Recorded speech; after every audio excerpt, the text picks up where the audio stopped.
మేషము వారికి ఈ పక్షంలో అంటే ఏప్రిల్ 16వ తేదీ నుంచి ఏప్రిల్ ఎండింగ్ వరకు ఉండేటువంటి స్థితిగతులు ఎలా ఉండబోతున్నాయి మేషం వారికి? మీకు మీ యొక్క రాస్యాధిపతి అయినటువంటి శని, కుజుడు శనితో ఉన్నాడు. కుజుడు వచ్చేసి మీకు లగ్నాధిపతి రాస్యాధిపతి అవుతాడు. ఆయన శనితో 12వ స్థానంలో ఉన్నాడు. లగ్నంలో రవి శుక్రుడు ఉంటూ శుక్రుడు 19వ తేదీ నుంచి 2వ స్థానంలోకి వెళ్ళడం, పంచమంలో కేతువు. అండ్ అదేవిధంగా మనకి 15 రోజులు కూడా మీనరాశి నుంచి కన్యారాశి వరకు చంద్రుడి యొక్క సంచారం, 3లో గురువు, ఇక ఏకాదశంలో రాహు. ఈ యొక్క గ్రహస్థితిని అనుసరించి మీకు ఎలా ఉండబోతుంది, ఎటువంటి విషయాల పట్ల మీరు జాగ్రత్త వహించాలి అనేటువంటి అంశాలు చెప్తుంది నేనైనప్పటికీ చెప్పిస్తుంది సాక్షాత్ లలిత అమ్మవారిగా భావిస్తూ, ఆ లలితాంబిక అమ్మవారి యొక్క అనుగ్రహం మీకు పరిపూర్ణంగా కలగాలని స్ఫూర్తి కోరుకుంటూ, మొట్టమొదటిగా రాశిలో ఎప్పుడైతే రవి శుక్రులు ఉన్నారో ఇది పేరు ప్రఖ్యాతలు ఇస్తుంది ఈ పక్షంలో, అంటే ఈ 2 వారాలు కూడా. అదేవిధంగా 12వ స్థానంలో అధిక గ్రహాలు ఉన్నాయి కాబట్టి కాస్త అధిక ఖర్చులు, వద్దన్నా సరే ఖర్చు పెట్టాల్సిన పరిస్థితి, వద్దన్నా సరే ఇన్వెస్ట్మెంట్ చేయాల్సిన పరిస్థితి, మొహమాటం కోసం అనుకోండి, లేకపోతే కంపల్సరీ అయ్యి అనుకోండి, ఈ సిచ్యువేషన్స్ ఉంటాయి. కాబట్టి మీరు ఖచ్చితంగా ఎటువంటి ఖర్చు పెట్టవలసిన పరిస్థితి వచ్చినా 1కి 4 సార్లు ఎలా ఉండబోతుంది, ఎందుకంటే పంచమ స్థానంలో మీకు కేతు సంచారం జరుగుతుంది కాబట్టి ఆలోచన విషయంలో కూడా మనం అనాలోచితంగా ఏదో చేస్తూ ఉంటాం.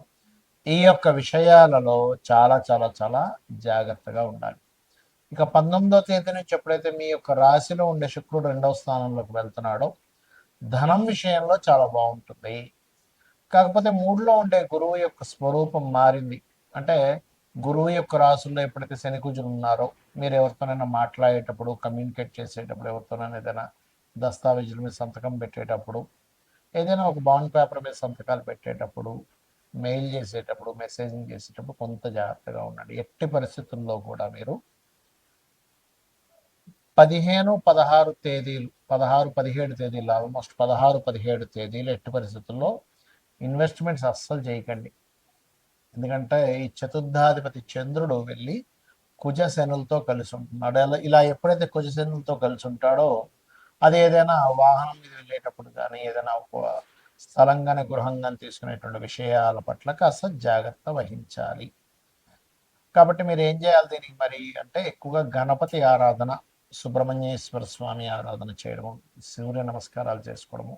కొంచెం ఉద్యోగం విషయంలో కూడా అధిక శ్రమ ఉంటుంది. అంటే రాత్రి నైట్ డ్యూటీస్ ఎక్కువగా చేయడం, ఎందుకంటే మనకి దశమాధిపతి 12వ స్థానంలో ఉన్నాడు కాబట్టి వ్యాపారస్తులకు బాగానే ఉంటుంది, దాని గురించి ఎటువంటి ఇబ్బంది లేదు చెప్పాలంటే. అయితే ఇక్కడ మీరు కుజగ్రహము, శనిగ్రహము, ఈ 2 గ్రహాల దగ్గర దీపారాధన ఎంత చేస్తూ ఉంటే మీకు అనవసరమైన ఖర్చులు ఏవైతే ఉన్నాయో తగ్గడం జరుగుతుంది, గుర్తుపెట్టుకోండి. ఇక మరొక విషయం ఏంటంటే ఆన్లైన్లో వ్యాపారం చేసేటువంటి వారు చాలా చక్కగా ఉంది, తద్వారానే మీ యొక్క ధనాభివృద్ధి కూడా పెరుగుతుంది, అందులో ఎటువంటి సందేహం లేదు. నిత్యము కాస్త ఆంజనేయ స్వామి ఆలయాలకు కానీ, అమ్మవారి ఆలయాలకు కానీ, గణపతి ఆలయాలకు కానీ వెళ్తూ ఉండండి. వెళ్తూ ఉన్నట్లయితే అన్ని విధాలా బాగుంటుంది. మరియు ఈ మొదటి వారం కాస్త వివాహ సంబంధించినటువంటి ప్రయత్నాలు సఫలీకృతం అవుతాయి, గుర్తుపెట్టుకోండి. మొదటి వారం తర్వాత కాస్త బంధువర్గంలో వారితో గనక మీరు వివాహ ప్రయత్నాలు గనక చేసినట్లయితే బంధువర్గంలోవి తొందరగా కలిసేటువంటి ఆస్కారం కనబడుతుంది. ఎప్పుడైతే మనకి మీనరాశిలో శనికుజుల యొక్క ప్రభావం ఉందో ఇది అందరికీ కూడా చూసుకోవాల్సింది ఏంటంటే ఇన్వెస్ట్మెంట్స్ మీదే ప్రభావం ఎక్కువగా చూపిస్తూ ఉంటుంది. ఎందుకంటే 12వ స్థానం అంటే మన ఖర్చులు, వివాహ జీవితము, మనం దీని మీద మదుపు పెడుతున్నామా, అదేవిధంగా మనకి ఈ హాస్పిటలైజేషన్స్, మీరు చూడండి ఇప్పుడుండే కండిషన్ ఏదైతే ఉందో కొంచెం ఈ బ్రెయిన్ మీద వీటి మీద ఎక్కువ ప్రభావం చూపిస్తుంటుంది. ఉద్యోగాల మీద మనకి మొన్న చూశారుగా ఒరాకిల్లో 30,000 ఉద్యోగాలు పోయాయి. కారణం ఏంటంటే శని 2 పాపగ్రహాలతో కలిసి ఉండడం వల్ల. అలా ఏంటంటే దీని ప్రభావం ఉంటూ ఉంటుంది. కాబట్టి నేను అందరికీ చెప్పేది ఏంటంటే మీ యొక్క స్కిల్స్ ఏమిటి, మీ పర్సనల్ చార్ట్లో కేవలం జాబ్ ఒకటే కాకుండా మీరు ఓన్గా ఏమి చేసుకోగలరు, సొంతంగా మీరు ఏం చేసుకోగలరు? ఎందుకంటే ఇందులో ఒక 100% దీంట్లో 30% ప్రజలకి ఓన్లీ కేవలం జాబ్ యోగాలే ఉంటాయి. అంటే ఇంక వాళ్ళు జాబ్ తప్పితే ఇంకోటి చేయలేను, నాకు వద్దు, నేను ధైర్యం చేయలేను, నాకు ఏదో చిన్న జాబ్ అయినా పెద్ద జాబ్ అయినా చేసుకుంటా అంటారు. కానీ ఇంకొక 30% వాళ్ళకి కంప్లీట్గా ఉద్యోగం కాకుండా వ్యాపారం చేసే యోగాలు ఉంటాయి. ఇంకా వాళ్ళకి మనం ఎంత చెప్పినా కూడా వ్యాపారమే చేస్తానంటారు. వ్యాపారంలో ఒడిదుడుకులు వచ్చినా తట్టుకుంటారు. ఏదైనా సరే వ్యాపారంలో ఉంటారు. ఎన్ని నష్టాలు వస్తున్నా అమ్మేసుకొనైనా కూడా. ఇంకొక 30-35% పీపుల్, పర్టికులర్గా 30-40% ఆఫ్ పీపుల్కి ఒకవైపు ఉద్యోగము, ఒకవైపు వ్యాపారము ఉంటుంది. అందులో కొంతమంది ధైర్యం చేసి వ్యాపారం చేస్తూ ఉంటారు. కొంతమంది ఏమో మనసులో ఉంది కానండి నాకు చేయాలని లేదని చెప్తూ ఉంటారు.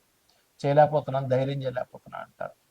కానీ ఇప్పుడు మనకున్నటువంటి గ్రహస్థితులు ఏం చెప్తున్నాయంటే 4 ఏళ్ల క్రితం కూడా నేను మీకు నా వీడియోలు చూడండి తెలుస్తుంది.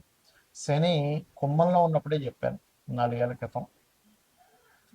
ఇది రాబోయే రోజులు మనం సొంతంగా మనకు మనమే ఏదైనా ఒక వృత్తిని క్రియేట్ చేసుకోవాలి, మనలో ఉన్న స్కిల్స్ ఏంటో గుర్తించాలి, మన ధనయోగాలు ఏంటో గుర్తించాలని చెప్పాను. అయితే ఇప్పుడు మరలా ఒకసారి అసలు మీ జన్మజాతకంలో ఏ ఏ కాంబినేషన్స్ ఉంటాయి, ఏ వ్యాపారం వైపు వెళ్ళొచ్చు అనేది తెలుసుకోవచ్చు. అది ఎలాగో చెప్తాను నేను మీకు. అది ఎలా అంటే ముందుగా మీకు బుధగ్రహం బాగుండాలి వ్యాపారంలోకి వెళ్ళాలంటే. బుధగ్రహం పాడైతే అంచనాలు, లెక్కలు వేయడము, ఒక వ్యాపారంలో దాన్ని ఎలా చేయాలనేటువంటిది ఎప్పటికప్పుడు దాన్ని ఆ యొక్క స్కిల్స్ పెంచుకోవడము, అదేవిధంగా కొంత వీరికి అభివృద్ధికరంగా ఎలా చేయాలనే ఆలోచనలు తగ్గిపోతుంటాయి బుధుడు బాగోకపోతే. అలా వెళ్ళిపోతూ ఉంటారు. బుధుడు బాగుంటే ఒక రోజు నష్టం వచ్చినా ఇంకో రోజు బాగా చూసుకుంటారు. ముందుగా బుధుడు బాగుండాలి. రెండవది, మీ జన్మజాతకంలో సర్వీసెస్ ఇచ్చే వ్యాపారమా, ప్రోడక్ట్ రిలేటెడ్ వ్యాపారమా తెలుసుకోవాలి. మీడియేటింగ్ చేసేదా. ఒక్కొక్కసారి ప్రోడక్టే కానీ మీడియేటింగ్ ద్వారా ఉంటుంది. రియల్ ఎస్టేట్ ఉంది, భూమే, కానీ మీరు ఏం చేస్తారు, మధ్యవర్తిత్వంగా ఉండి ఎవరికైనా కావాలంటే భూమి అమ్మిచ్చి పెడతారు. మరికొంతమందికి సర్వీసెస్ ఓన్లీ ఎలాగా అంటే ఇప్పుడు లా సర్వీసు, కారు అమ్మడం ప్రోడక్ట్ అనుకుంటే కారు రిపేర్ సర్వీసు, కార్ కావచ్చు, ఫోన్ కావచ్చు, బైక్ కావచ్చు, ఇప్పుడు నాలాంటి ఆస్ట్రాలజీ కావచ్చు, వాస్తు కావచ్చు, టీచింగ్ కావచ్చు, కన్సల్టెన్సీ సెంటర్స్ కావచ్చు, ఇవన్నీ సర్వీసెస్. అంటే మీ జన్మజాతకంలో సర్వీసెస్సా లేకపోతే ప్రోడక్టా, ఇది ఎట్లా చూస్తాం? 12వ స్థానం సంబంధం వస్తే సర్వీసెస్, 4th హౌస్ రిలేటెడ్ సంబంధాలు వస్తే ప్రోడక్ట్. ఇవేమీ కాకుండా ఉన్నాయంటే ప్రోడక్ట్ కార్ కూడా ఎక్కడ ఉన్నాడనేది చూసుకోవాలి. రైట్. అయితే ఇక్కడ మనకి చాలా చాలా విభాగాలు ఉంటాయి వ్యాపారంలో. మీకు ఎందులో ధనం వస్తుంది అనేది చూసుకోవాలి. దాన్ని ఎలా చూసుకోవాలో చెప్తాను, మీకు మీరే చూసేసుకోవచ్చు. రెండవ అధిపతి అంటే ధనాధిపతి ఎవరు అనేది చూడండి. మీ ప్రతి లగ్నానికి రెండవ అధిపతి అనేది ఒకరు ఉంటారు. పంచమాధిపతి ఎవరో చూసుకోండి. అంటే మీ ఆలోచనాకారకుడు, లక్ష్మీ స్థానంగా చెప్తూ ఉంటారు. ఇక మూడవది భాగ్యాధిపతి, ఆయన ఎవరు, ఎలా ఉన్నాడు. నాలుగవది లాభాధిపతి, వ్యాపారంలో కావాల్సిందంటే లాభాలు లేదా అదృష్టం కొద్దీ కలిసి రావడం, భాగ్యం. పంచమం లక్ష్మీ స్థానం, 2 ధనస్థానం. ఈ నాలుగిట్లో ధనాన్ని ప్రధానంగా మొదటి స్టెప్ తీసుకోండి. ఫస్ట్ సెకండ్ లార్డ్ ఎవరు, సెకండ్ పోర్ట్ఫోలియో ఎవరికి వచ్చింది, ఆయన వెళ్ళి ఏ గ్రహంతో కలిసాడు, ఆయన కుదరలేదు తర్వాత భాగ్యాధిపతి, తర్వాత లాభాధిపతి, లేదా లాస్ట్లో పంచమాధిపతి చూసుకోవచ్చు. అంటే ఈ నాలుగిట్లో ఏది బలంగా ఉందో దానికి సంబంధించి చేయడం వల్ల మీకు బాగుంటుంది. అయితే ఇక్కడ ఈ అధిపతి ఎవరితో కలిశారో చూసుకోవాలి. రవితో కలిసి ఉన్నట్లు, లేదా రవి రాశిలో ఉన్నాడు. మీరు ఖచ్చితంగా ఆరోగ్యాన్ని ఇచ్చేటువంటి వ్యాపారం ఏదైనా చేయొచ్చు. అంటే ఏముంటాయి ఆరోగ్యాన్ని ఇచ్చేది? హాస్పిటల్స్ పెట్టుకుంటారా, మెడికల్ షాప్ పెట్టుకుంటారా, జిమ్లు పెట్టుకుంటారా, న్యూట్రిషన్ అవుతారా, ఆర్ఎంపీ డాక్టర్ అవుతారా, ఆయుర్వేదంలోకి వెళ్తారా, హోమియోపతిలోకి వెళ్తారా, లేకపోతే యోగా థెరపీస్ లాంటివి నేర్పిస్తారా? అంటే మీరు చేసేటువంటి వృత్తి ఏదైతే ఉంటుందో ఖచ్చితంగా ఆరోగ్యానికి సంబంధించింది ఉంటుంది. ఫుడ్ పెట్టుకున్న ఆరోగ్యానికి సంబంధించిన ఫుడ్, హెల్దీ ఫుడ్.